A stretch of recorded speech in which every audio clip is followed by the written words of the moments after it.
来，现在又开始录视频了。今天7月20号，星期一。OK， 现在我要出去拿一个别人二手的物品，因为这个留学生嘛，即将毕业离开这个国家，那么他很多用过的东西他带不走，那么就便宜的处理掉。对于我这样的人，觉得将来用得上，那么家里也放得下，就提前把它给拿到手里面，避免到时候临时要去买，就给租客住啊，租客又要临时花高价去买，这样就很不划算。OK， 现在趁着大概还有18分钟到目的地啊，跟4点接你们讲一讲我所了解的我的家庭这一些成员啊，让你们将来有一个了解。毕竟在你们这一些认知里面，可能就只有爷爷奶奶、外公外婆、爸爸妈妈这些，但实际上我们家庭成员是我觉得还算比较庞大的。OK， 那今天就讲到哪算哪吧，就先从我爸爸这边开始讲起，也就是你们的爷爷啊，你们的爷爷。OK， 我爸爸这边呢，在我的记忆中有一些印象的，就是我的爷爷，也就是你们的太爷爷。当然我没有见过，但是在我出生的，因为我是年尾出生的，在我出生的时候，我爷爷已经去世差不多1年了吧，所以我没见过。但是呢，我爸妈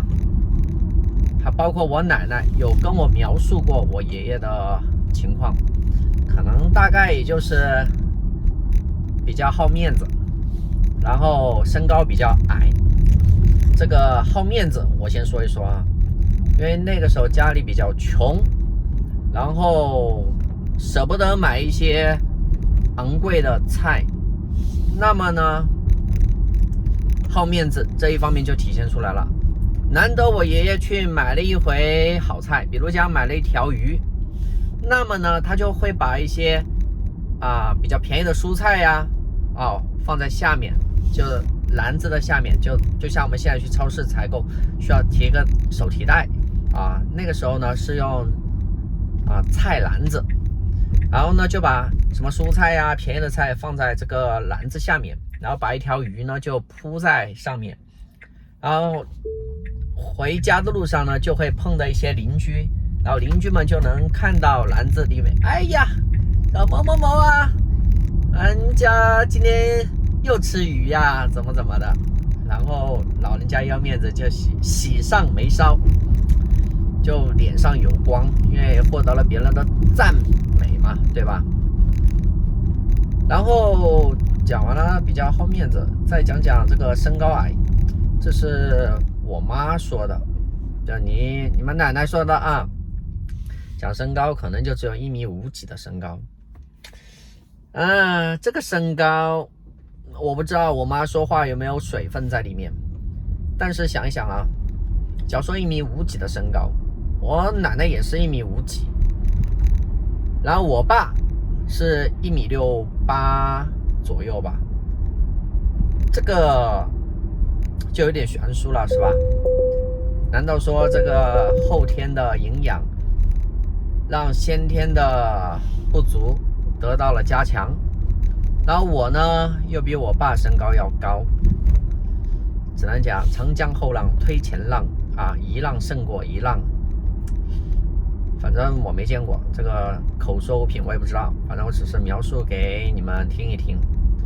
然后讲完我爷爷，再讲我奶奶。我奶奶呢，伴随着我的成长，从幼儿园小学、初中、高中，所谓的大学也读了读，但是没怎么认真，混而已。紧接着就走向社会，直到我也算比较争气吧，买车，我记得是先买车再买房，这都算人生大事吧。然后我奶奶呢，在2023年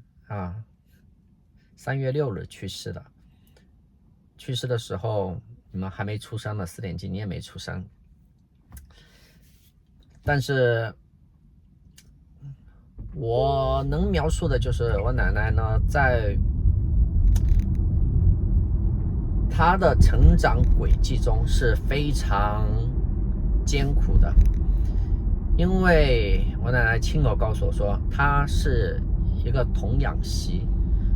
说实话，我听说童养媳第一次听说这个词的时候，我不知道是什么意思，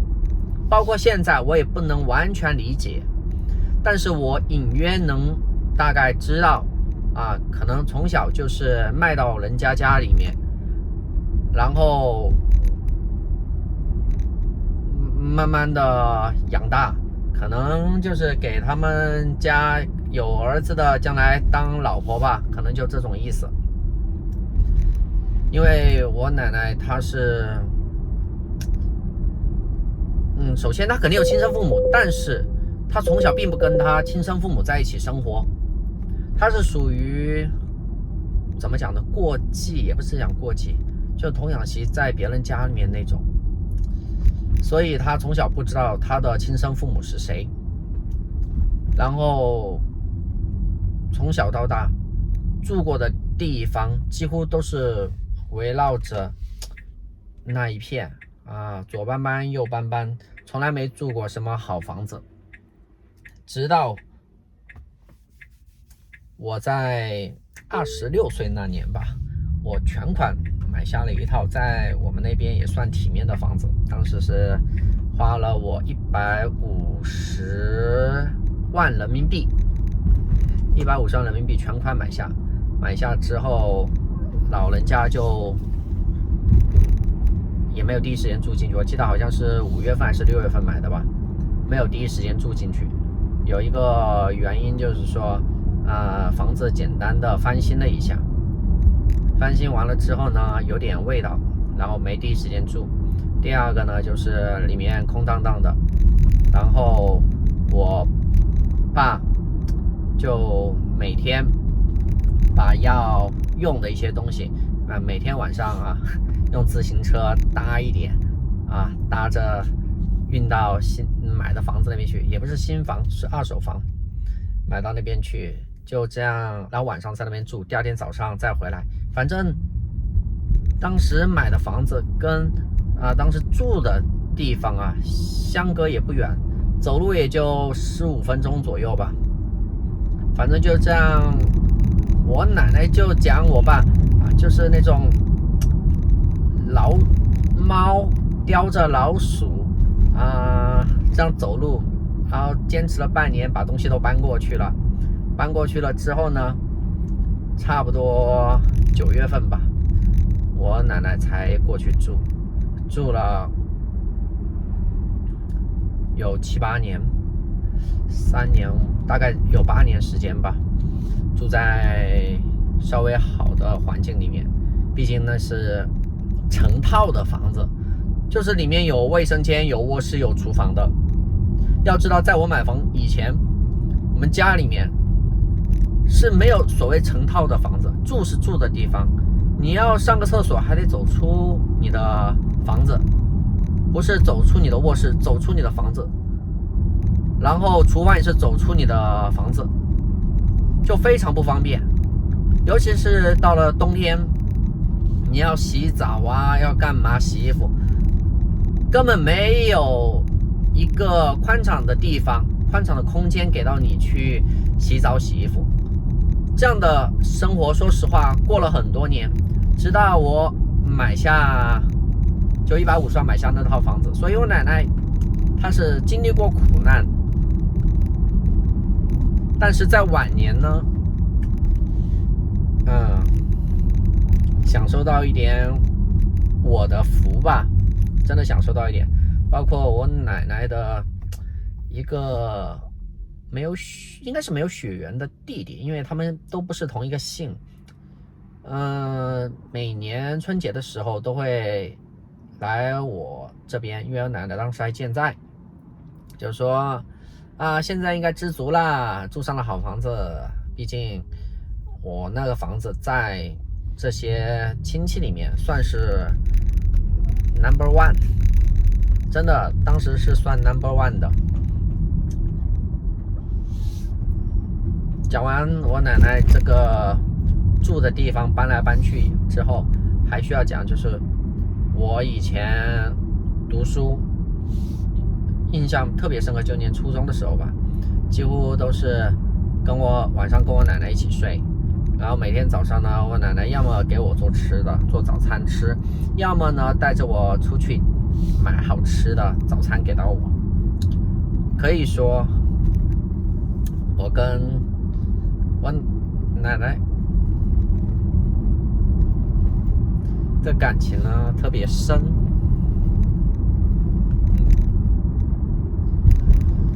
但是也有不完美的地方。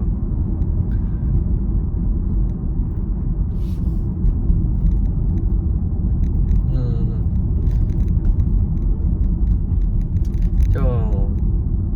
没有看到我奶奶去世的那一瞬间，我不在，我没有看到最后一面，这个是我非常遗憾的事情。所以后面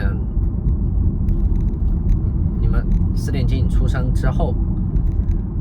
我决定把你带到海外来，然后我内心也是一口咬定要把我爸妈也带到海外来。最主要就是说不想，因为我爸妈年纪也大了嘛，不想这种重蹈覆辙，将来保不准每一次的离开都是最后一面，这个是我非常不愿意看到的。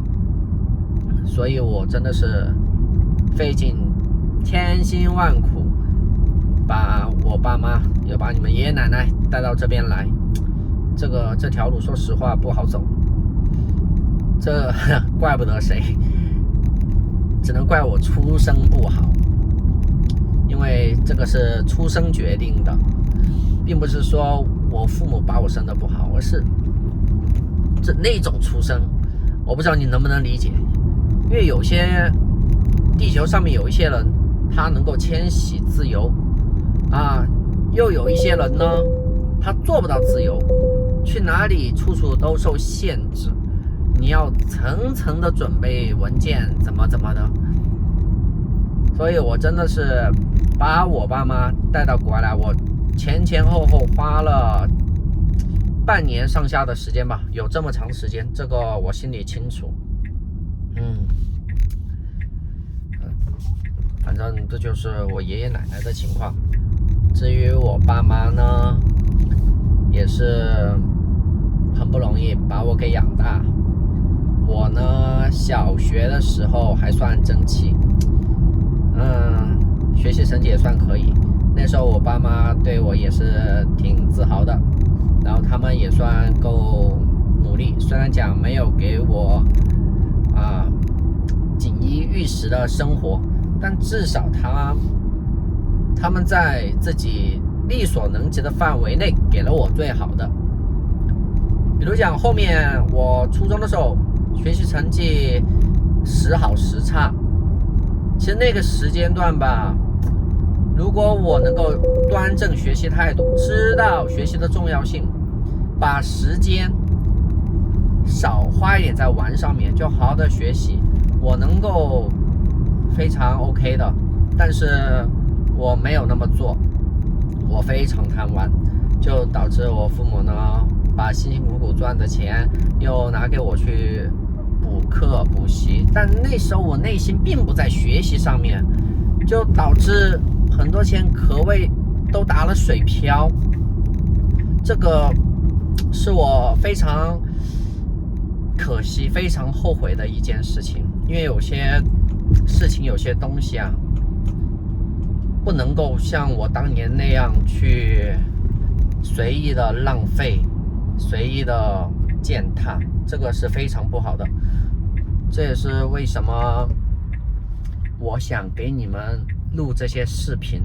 让你们少走这些弯路的一个原因。当然，这只是我的期望，能不能成，还看你们的一个悟性。如果你们悟性好，能够领悟出我这个说话背后的含义，那我就很欣慰。那如果不行，那我也没什么好说的，因为每个人的命运都由自己去主宰，对吧？反正我父母算是不容易的吧。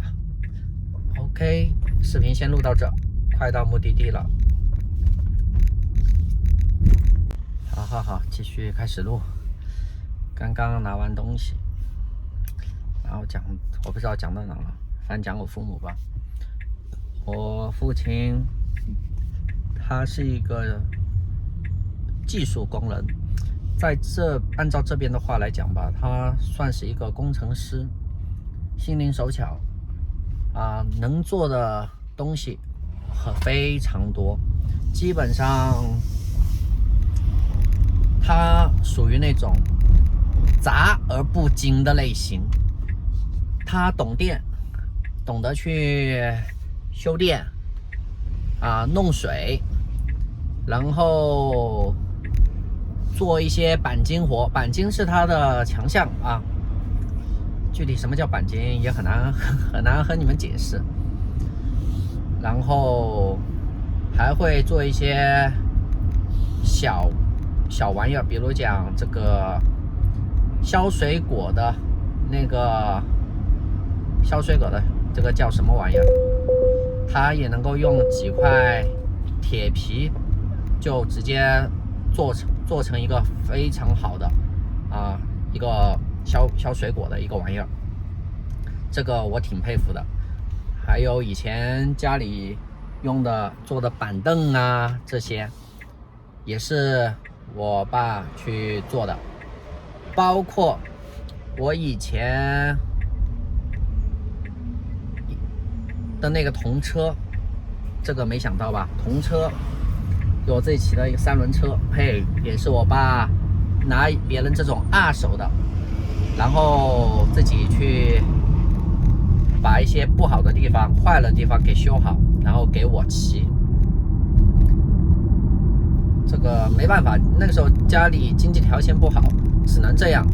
然后后面大概在他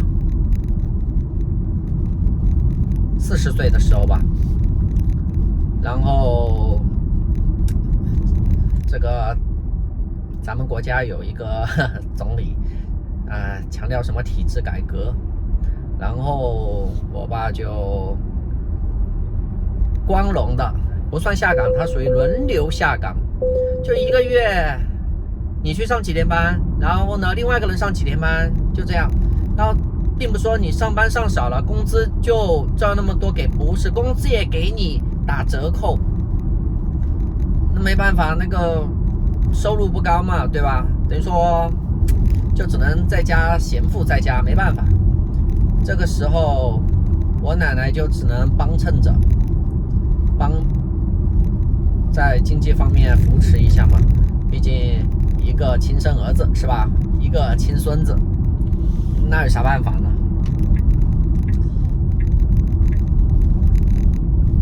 后面在有机会的过程中，我爸也去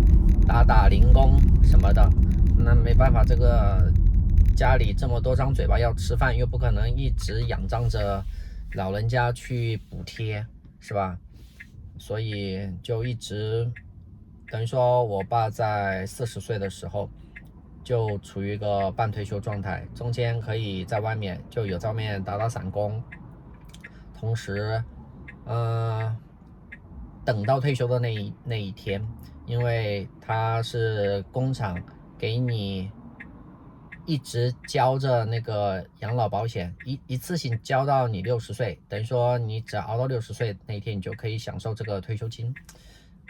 大概就这么一个情况吧。然后我妈呢，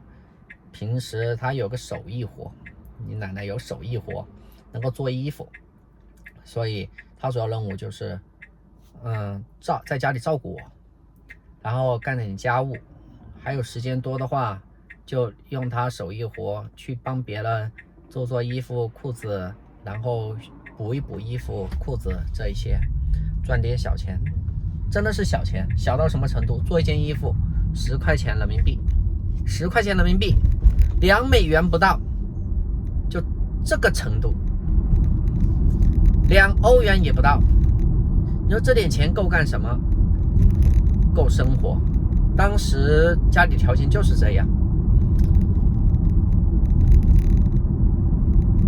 然后就当然中途我妈也出去打工过啊，赚钱，在超市里面啊，在别人的食堂里面啊，甚至在我念初中的时候，2000几年，我妈有去我小舅舅那边帮忙，应该干了几个月吧，具体干多长时间我也不记得，但至少她有去那边。出门在外，当时想的就去我小舅舅那，当时就想到2件事，第一件事呢赚点钱，第二件事呢帮衬一下自己家里人，就这样。反正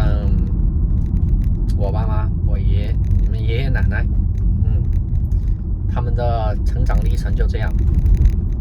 后面我走向社会了，相对来讲他们的经济压力就少很多。当我赚钱赚的还可以的时候，我有给我爸妈一些供他们存款吃利息的钱。反正从10来年前起吧，10多年前以前，那个时候我爸就有，反正具体时间我不记得了，就从他退休开始算吧。我爸等于说他有2笔收入，包括我奶奶都是2笔收入，一笔退休金，一笔存在银行的利息。当时他们还是那种非常灵活的，就每个月给利息，甚至是每天计利息的。你想想看，退休金你都用不完，然后利息的钱那就利滚在里面。这样一来他们心情就好很多，因为每天能看得到收益，每天多的话100、200，这是多的情况，少的话都有几十人民币的收益，他们心情就会很好。但对于我来讲，你这个投资太差了，你这个投资如果说1年不到8%、10%的收益，这真的拿不出手。当然这确实并不是说我吹牛啊或者怎么样，这是确实我个人的我的投资看法是这样的。当然以后你们长大能知道为什么我会这么说，这就牵扯到一个眼界格局的问题。可能下一期视频吧，我再好好讲一讲这个话题，就投资的眼界跟格局，并不是说我告诉你们怎么去投资，不是这样的，是眼界跟格局，这个比别人教你怎么投资要好很多。因为别人教你什么你根本不明白为什么这么做，但眼界跟格局是你们自己去领悟出来的，自己知道用什么样的方法，这个更重要一些。 OK， 还有什么成员呢？还有我叔叔就我爸爸的亲弟弟，这个人物有值得讲一讲。讲呢，先从他这个不好习惯开始说吧。抽烟喝酒，这个将来对于你们我也要专门讲一期这个不好习惯的问题。我叔叔他爱抽烟爱喝酒，从我了解他起，他就是一个爱抽烟爱喝酒的人，这个没办法。但是这种抽烟喝酒的坏习惯也导致他在可能几年前吧，肺部检查出来有问题，然后做了手术。当时缺点钱，反正我给了5万块钱。说实话，当时我没想着让我叔叔还，反正当时要做手术，差点钱，他是真的东拼西凑，他又不好意思跟我开口，然后让我小姑跟我开口，说我叔叔做手术，然后缺点钱，让我能不能借一点。当时我就问一下你要多少钱，反正当时我不记得怎么说了，反正我当时借了5万块钱，然后我也没有催，没有干嘛，因为我想的就是治病救人最重要。这个最后还好，手术顺利，现在还健在着，但是不好的习惯依旧，抽烟喝酒依旧在，没办法是吧？然后讲到我叔叔这个话题，一定要讲一讲这个有关空调的事情。在我念初中以前，家里是没有空调的，夏天40度，天气预报报告40度的温度啊，当然真实的温度绝对超过45度，就这么炎热的天气，家里没有空调，其实非常难受，非常难受。但我都习惯了。但我在初2还是初3的时候，正准备中考，然后我叔叔就说：“哎，天气热，没办法，那就买个空调吧。”那时候我依稀记得那台空调花了2300人民币，品牌是格力的，叫格力冷静王还是格力小金豆啊？好像叫冷静王吧，花了2300人民币，装了一个分体式的空调，就外面室外一个大的，然后室内是那种挂在墙上横条的那种，用了有很多年，最后在那老房子拆了的情况下，好像是被我爸卖了吧，具体的我不记得了，我没管这些东西，反正这个我是印象深刻的。当然还有其他印象深刻的我就不说了，说出来要哽咽一下。唉，差不多就这样。然后后面还有我大姑小姑，那就一起讲吧。其实我大姑这个人对我也挺好的，说实话也挺好的，可能在一些小事方面我奶奶看不惯，我爸看不惯之类的，但是她对我是挺好的。所以怎么说呢，有一回我大姑在上班的时候，临近退休，还没退休啊，在上班的时候呢工伤摔断了腿。摔断腿呢，当时我好像跑了几趟吧，包括最后一趟把他搬回家里，都是我跟我堂哥，就他儿子牙科医生啊，2个人一人抬一侧把他给抬上楼的。因为在我心中没有说什么因为某些人的一些行为啊或者是性格啊去否定某个人的，但是我不知道为什么我爸包括我妈他在这方面就做得很不好。但是这个嘛，这么一把年纪了，我也不会去说什么了，你江山易改，本性难移嘛，对吧？我只能说我大姑对我挺好的。然后再说说我小姑，我小姑对我也很好，可以说我在我小姑结婚以前，我小姑带了我很长时间，就带小孩，因为我爸妈要忙嘛，所以我小姑带了我很长时间，直到现在。虽然联系少，但是一旦联系上了，都是千叮咛万嘱咐的那种。所以我小姑在我的心中他也是一个非常 OK 的人，讲。然后我现在讲到我小姑的时候，我小姑以前她在一个仪表厂上班，仪器仪表的这个厂上班。有一回呢，她带我去她上班的地方，然后她的工作其实就是把一些零件，就像现在互联网上讲的打螺丝，她就把一些零件用螺丝跟螺帽拧在一起，一把小扳手，然后有配件 A、配件 B、配件 C， 然后把它拼凑在一起，就不断重复的活。然后我小姑就，当时我大概可能就3、4岁吧，她就教了我第一个，这玩意儿怎么做，教会了我之后，就我当时觉得自己智商挺高的，教会了之后，后面一桌的任务全部被我一个人完成了，真的是一桌的任务被我一个人完成了。那时候我绝对没超过4岁，但那个时间段我在干活的时间段，我小姑跟着她的同事在那边吃瓜子嗑瓜子，她自己的活1分钱没干，就只看到我在那辛辛苦苦的干。反正最后回到家，她有跟我家里人去表扬我，但我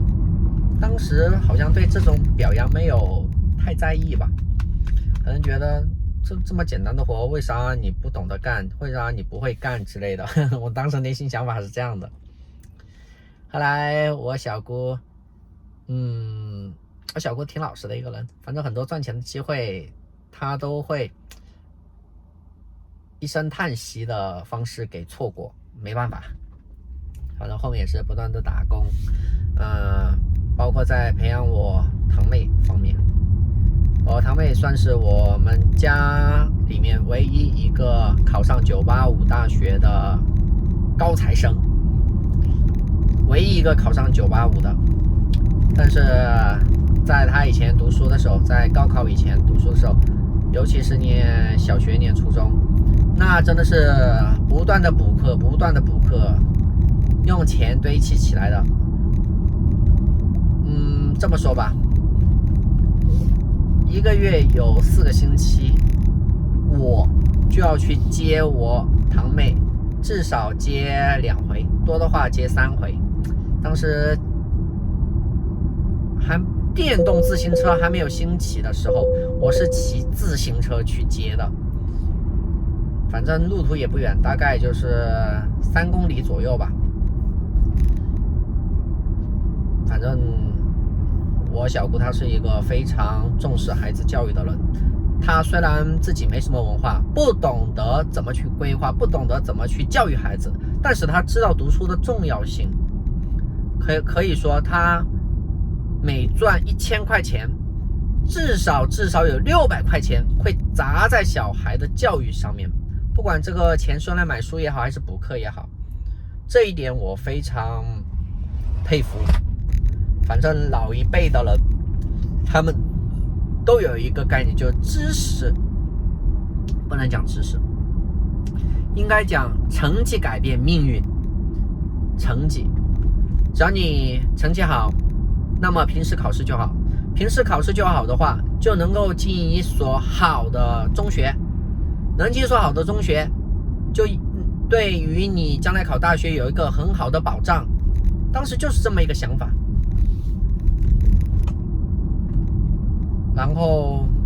然后也考完985之后，就读了4年985，读完4年985之后，也去了国外读研究生。